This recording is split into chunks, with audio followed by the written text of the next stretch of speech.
Hello বন্ধুরা, আসসালামু আলাইকুম। আকাশ প্রচণ্ড খারাপ।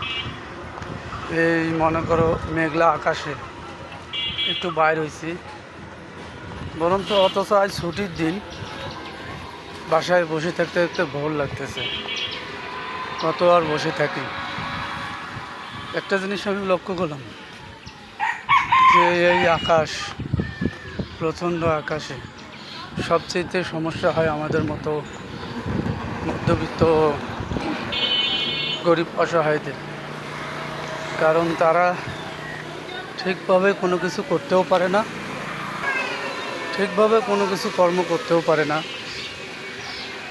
আবার বাসায়ও থাকতে পারে না। কারণ হচ্ছে একটাই, তাদের অসহায়ত্ব সংসার চালাতে হিমশিম খায়।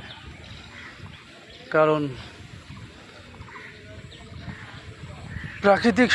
প্রকৃতি সব কিছু মানলে কিন্তু আমাদের যে সংসার, পেট, সে তো আর বোঝে না। কিন্তু এভাবেই জীবনযাপন করতে হয়, এর মাঝেই সবাইকে নিয়ে। কিন্তু আমরা তারপরও আল্লাহর কাছে শুকরিয়া আদায় করি এটাই, যে আমাদেরকে সুস্থ স্বাভাবিক রাখছে এবং সুন্দর রাখছে। এটাই সৃষ্টিকর্তার কাছে প্রার্থনা। বেশি কিছু চাইতে না পারি, কিন্তু সৃষ্টিকর্তার কাছে এটাই সবসময় চাওয়া। তাই বন্ধুরা, সবাই ভালো থাকবেন।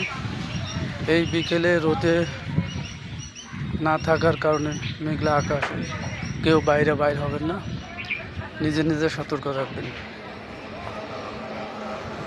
সবাই ভালো থাকবেন।